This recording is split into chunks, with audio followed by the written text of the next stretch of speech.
আমরা জানি একটি সংখ্যাকে ওই একই সংখ্যা দিয়ে গুণ করলে আরেকটি সংখ্যা পাওয়া যায়। সাপোজ আমি যদি 5 গুণ 5 দিই 25 হয়, 3 গুণ 3 দিই তাহলে 9 হয়, তাই না?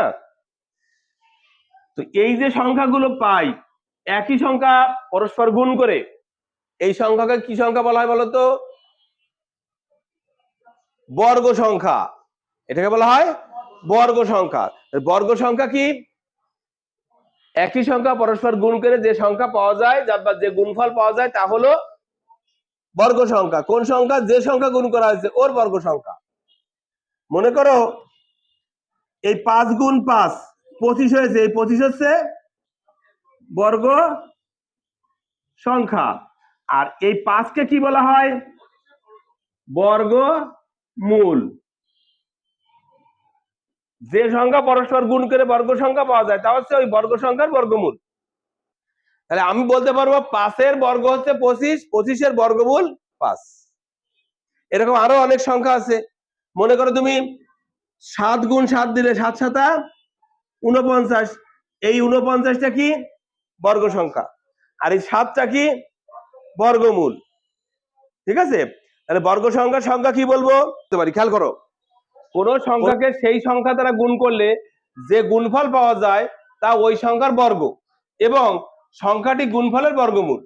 তার মানে খেয়াল করি, এই 8কে 8 দিয়ে গুণ করে যেটা পেয়েছি এটা হচ্ছে 8-এর বর্গ সংখ্যা, 8-এর বর্গ, 8-এর বর্গ। আর এই 8 হবে কি? এই 64-এর বর্গমূল। হ্যাঁ, আচ্ছা ঠিক আছে। আমরা একটু চিন্তা করি যে বর্গ সংখ্যা কিভাবে বুঝবো, কোনটা দেখে বুঝবো যে এটা বর্গ সংখ্যা। দেখো, আমি যদি বর্গ সংখ্যা পরস্পর নির্ণয় করতে করতে যাই, 1 গুণ 1 সমান 1, 2 গুণ 2 সমান 4, 3 গুণ 3 সমান 9, 4 গুণ 4 সমান 16, 5 গুণ 5 সমান 25, 6 গুণ 6 সমান 36, 7 গুণ 7 সমান 49, 8 গুণ 8 সমান 64, 9 গুণ 9 সমান 81, আর 10 গুণ 10 সমান 100। এইবার চিন্তা করো যে আমি যখনই গুণ করি না কেন, যে সংখ্যাই গুণ করি না কেন, সেটা 1 অঙ্ক হতে পারে, 2 অঙ্ক হতে পারে, যাই হোক না কেন, একক স্থানে এই সংখ্যাগুলো থাকবে কিনা? 0 থেকে 9 পর্যন্ত, এর বাইরে তো যাওয়ার সুযোগ নাই, আছে? এখন আমি যদি একটা সংখ্যা গুণ করি 15 গুণ 15, তার মানে এই 5 আর 5 গুণ করা লাগছে, যা কিনা এখানে করেছি। তার মানে একক স্থানে যে 5 পাবো এটা আমি এখান থেকে বুঝে গেছি। আমি যত বড় সংখ্যায় গুণ করি না কেন, এই যে 1 থেকে 0 থেকে 9 পর্যন্ত এই অঙ্কগুলো কিন্তু পরস্পর গুণ হবে। বুঝেছো? তাহলে এখানে দেখো 1 4 9 6 5, এই 6 কিন্তু আগে একবার আসছে, এই 9 কিন্তু আগে একবার আসছে, এই 4 কিন্তু আগে একবার আসছে, এই 1 কিন্তু আগে একবার আসছে, আর 0, ঠিক কিনা? তার মানে বর্গ সংখ্যার একক স্থানে কোন কোন অঙ্ক থাকবে বলতো? 0 1 4 5 6 9। বুঝেছো কথাটা? তাহলে বাকি যেগুলো থাকবে অঙ্ক, ওইগুলো হচ্ছে বর্গ সংখ্যায় বসবে না। বুঝতে পেরেছো? তাহলে আমরা বর্গ সংখ্যায় যে সংখ্যাগুলো বসবে এটা মুখস্থ করার কোনো দরকার নেই, আমি এই গুণ করে করে বুঝে ফেলেছি, তাই না? তাহলে আমার কি কি আসছে? 0 1 4 5 6 9, এটা কি দেখো তো, আর আছে এই কয়টাই, তাই না? তাহলে বর্গ সংখ্যার ক্ষেত্রে একক স্থানে এই অঙ্কগুলো থাকতে হবে, কারণ যত বড় অঙ্ক দিয়ে তুমি গুণ করো না কেন, তোমাকে একক স্থানে কিন্তু এই অঙ্কের গুণফলই আসবে। তার মানে 1 গুণ 1, 2 গুণ 2 এইরকম আসবেই তো, তাই না? তুমি একটা বড় সংখ্যা গুণ করে 700 এটা গুণ 729, তাহলে তোমার 9 গুণ 9 করে যা হয় সেটাই তো একক স্থানে আসবে। 81, তা কিনা আমি এখানে পেয়ে গেছি, কিন্তু এক থাকবে, 81 এক বসবে। তার মানে যত সংখ্যা, যত বড় সংখ্যায় গুণ করো না করো পরস্পর, আমার এইগুলো আমার একক স্থানে আসবে। ঠিক আছে, বর্গ সংখ্যা এই অঙ্ক বাদে আর কি কি আছে বলতো? 2 আছে, 3 আছে, 7 আছে, 8 আছে, 1 2 3 4 5 6 7 8 9 10 হয়ে গেছে আমার। তাহলে এইগুলো কিন্তু থাকলে আমি বুঝবো যে এগুলো বর্গ সংখ্যা নয়, ওইগুলো বর্গ সংখ্যা নয়। আমি দেখেই বুঝে ফেলবো যে এগুলো বর্গ সংখ্যা নয়। 1 2 3 4 5 6টি, 6টি হচ্ছে একক স্থানে বর্গ সংখ্যা থাকবে, তাই না? ওই 6টি অঙ্ক। আর এইগুলোতে থাকবে না, এইগুলো যদি থাকে কখনো বুঝবো এটা বর্গ সংখ্যা হবে না। বুঝছো? বর্গ সংখ্যাটা কি বুঝলাম?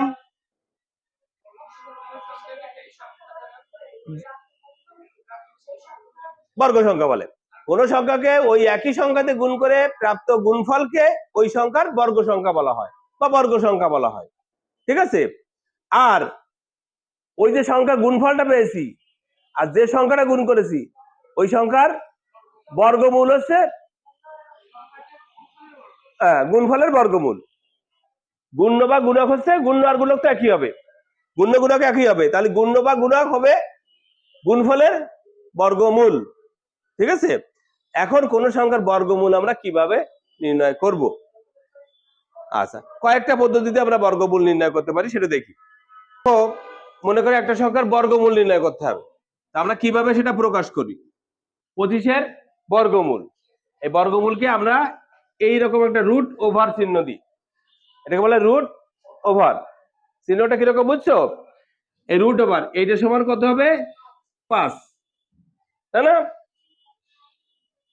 36 এর রুট ওভার সমান কত হবে? 6। তার মানে এই সংখ্যাটাকে আমি যদি ভাঙাই তাহলে কত হয় বলতো? 6 গুণ 6, বা আরো যদি ভাঙাই তাহলে কত হয়? 3 গুণ 2 গুণ 3 গুণ 2, তাই না? হয় কি না?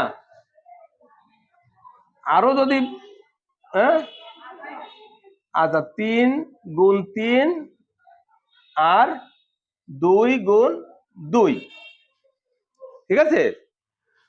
তো এর বর্গমূল যখন নির্ণয় করতে হবে তখন এটাকে আমি মৌলিক উৎপাদকে বিশ্লেষণ করেছি, করার পরে জোড় গঠন করেছি। এর বর্গমূলই হবে এই জোড় থেকে একটা সদস্য নিতে হবে, নিয়ে পরস্পর গুণ করতে হবে। 3 দুগুণে 6, এই দেখো সেই 6, বুঝেছি? তাহলে যে কোনো সংখ্যার বর্গমূল নির্ণয় করতে গেলে আমরা মৌলিক উৎপাদকে বিশ্লেষণের মাধ্যমে বর্গমূলটা ফার্স্টে নির্ণয় করতে পারি। আরো পদ্ধতি আছে, তার আগে মৌলিক উৎপাদকে বিশ্লেষণ করে বর্গমূল নির্ণয় করা যাবে, যদি কিনা সেটা বর্গ সংখ্যা হয়, যদি কিনা সেটা বর্গ সংখ্যা হয়। সাপোজ তোমাকে বলা হলো এই 81 এর রুট ওভার কত, বর্গমূল কত, তো এটাকে আমরা এইভাবে লিখতে পারি, 9 গুণ 9 ফার্স্টে লিখলাম, সমস্যা নাই।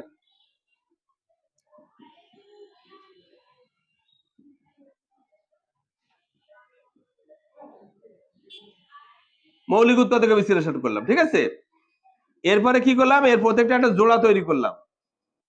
আরে রুট ওভার, তার মানে আমি এইভাবেও লিখতে পারি, দেখো 3 গুণ 3, এ যেহেতু 2 বার আছে এই স্কয়ার দিলাম, এই স্কয়ার আর রুট ওভার উঠে যায়, কত হয়? 3 গুণ 3 সমান 9, ঠিক আছে, বুঝছো? এটাকে বর্গ হিসেবে দেখানো যায় এইভাবে, মনে করো 9 এর বর্গ মানে পাওয়ার 2 ইকুয়াল টু 81, এইভাবে। অথবা আমরা করতে পারি কি, প্রতিটা জোড়া থেকে একটি সদস্য নিয়ে পরস্পর গুণ করলে কিন্তু বর্গমূল নির্ণয় করা যায়, ঠিক আছে। তো এরকম একটা বর্গ সংখ্যা আমরা বড় বর্গ সংখ্যা চিন্তা করি, এই সেটাকে কিভাবে করা যায়?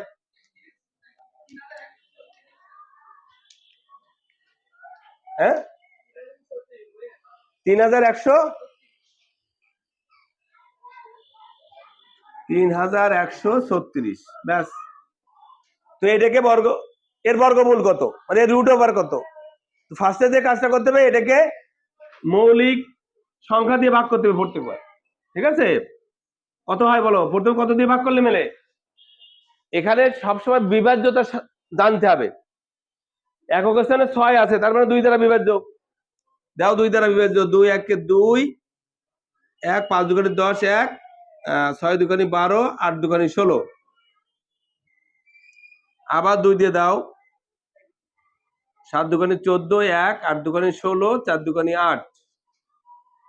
আবার 2 দিয়ে দাও। 3 2 6, 9 2 18, 2 2 4।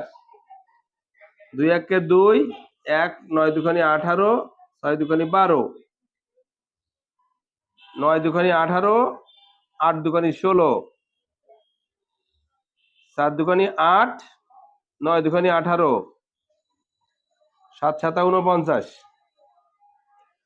তার মানে আমি রুট ওভার অফ 3 1 3 6, এটাকে আমরা লিখতে পারো রুট ওভার অফ 2 গুণ 2 গুণ 2 গুণ 2,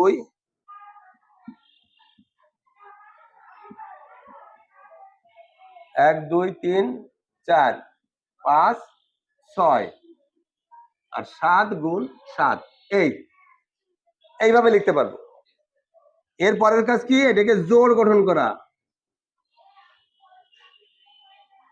প্রত্যেক জোড় থেকে একটি করে সদস্য নিয়ে গুণ করলে কিন্তু আমরা বর্গমূল পেয়ে যাব। এখান দিয়ে নিলাম 2 গুণ 2 গুণ 2 গুণ 7, 2 2 4, 4 2 8, 7 8 56। ঠিক আছে, 7 8 56। বুঝতে পেরেছো?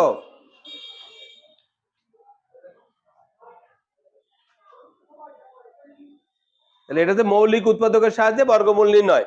খুব সহজ এটা কিন্তু, মৌলিক উৎপাদকের সাহায্যে বর্গমূল নির্ণয়। আর একটা করি,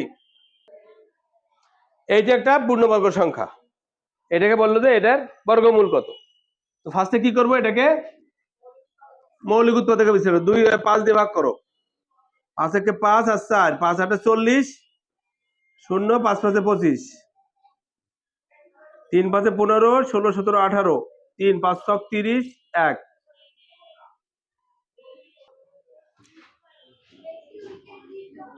19 দিয়ে যায়, দেখো 19 গুণ 19 এটা হয়। বুঝছো, 19 দ্বারা বিভাজ্য হয়। তো এখন এই যে সংখ্যাটা পেলাম, রুট ওভার অফ 9025 মানে 9025 সমান এই রুট ওভার অফ, আমি 5 গুণ 5 19 গুণ 19, এই 19 আর 19 আমি ব্র্যাকেটে নিলাম। এই রুট ওভার যখন করবো তখন প্রতি জোড় থেকে একটা নিব।